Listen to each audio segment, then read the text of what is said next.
Warahmatullahi wabarakatuh. Perkenalkan nama saya Muhammad Sabik Rahmatullah dengan NIM C2401221015 dari Praktikum Fisiologi Hewan Air kelompok 3B. Di sini saya akan menjelaskan infografis saya dengan berjudul pengukuran laju pengosongan lambung dan juga pencernaan secara in vitro dan juga secara in vivo. Nah, deskripsi dari laju pengosongan lambung itu merupakan frekuensi pakan yang diberikan waktu konsumsi itu konsumsi ikan yang dimakan. Nah, dari pencernaan itu sendiri juga itu merupakan proses penyederhanaan melalui proses fisik dan juga proses kimiawi.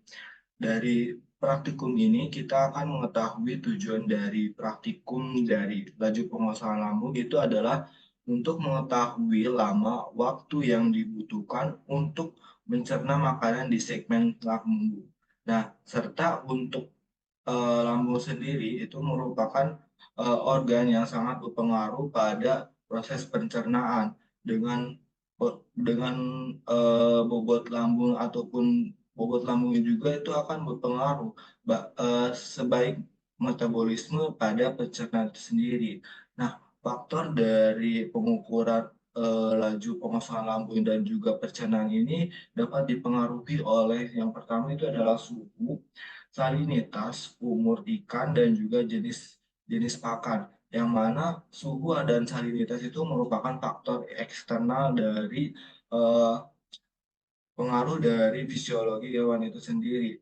Yang mana suhu dan salinitas ini akan berpengaruh pada kondisi dari fisiologi dan juga metabolisme pada ikan itu dalam sehari-harinya. Nah, kemudian untuk umur ikan ini akan berpengaruh pada metabolisme ataupun sistem dari pencernaan dan juga pengosongan lambung itu sendiri yang sehingga pada umur ikan yang akan lebih tua ataupun yang lebih muda akan berbeda jauh pada proses kualitas metabolisme itu sendiri. Nah, untuk jenis pakan itu akan berpengaruh juga yang mana beberapa pakan akan eh, la- eh, beberapa pakan jenis lamanya itu akan lebih berbeda pada pakan yang satu dan juga pakan yang lainnya. Nah, kemudian ada penurunan bobot nilai ISC ataupun Index Stomach Content yang merupakan tingkat kepenuhan lambung yang menilai ISC tersebut dapat berpengaruh oleh lingkungan dan kondisi metabolisme ikan sendiri. Nah, dalam menentukan ISC juga kita akan memerlukan rumus yang pertama itu adalah ISC sama dengan bobot isi lambung dibagi dengan bobot tubuh dan dikalikan 100 yang hasilnya itu akan mendapatkan nilai indeks stomach content itu sendiri. Nah, kemudian ada bobot material dan juga bobot lambung dengan nilai SE atau nilai ISC yang mana mereka tuh sangat berhubungan. Nah, mereka itu akan memberikan gambaran yang komprehensif tentang kondisi fisik dan juga pada pertumbuhan dari ikan itu sendiri.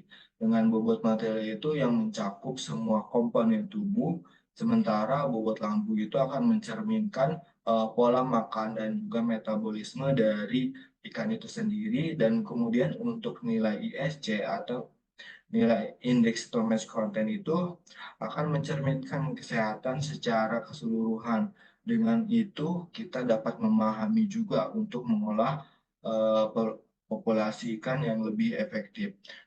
Kemudian, laju pengosongan lambung itu akan berpengaruh juga pada suhu, yang mana perbedaan laju pengosongan ikan itu akan dipengaruhi oleh seperti seperti ukuran ikan, lingkungan dan juga metabolisme dari fisik itu sendiri. Nah, ikan yang besar itu akan cenderung memiliki metabolisme yang lebih kuat ataupun lebih lambat, sementara suhu yang tinggi itu dapat meningkatkan metabolisme dan juga laju pengosongan lambung. Yang mana ikan yang aktif fisiknya akan lebih tinggi dan biasanya memiliki laju pengosongan lambung yang lebih cepat. Nah, kemudian untuk hmm, kecernaan secara in vitro dan juga in vivo itu merupakan, eee pelajaran yang untuk memahami kondisi lingkungan yang terkendali. Ini digunakan untuk memahami bagaimana ikan itu akan mencerna pakan dan juga nutrisi yang serta menguji efektivitas, formula pakan itu sendiri.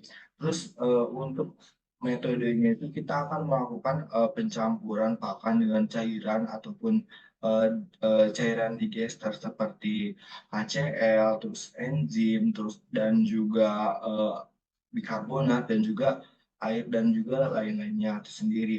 Nah, proses ini juga melibatkan seperti energi, seperti sistem saraf dan juga sistem hormon. Nah, pencernaan itu juga, dalam pencernaan juga kita akan terbagi menjadi 2 mekanisme. Yang pertama itu, pencernaan secara mekanik dan juga pencernaan secara kimiawi.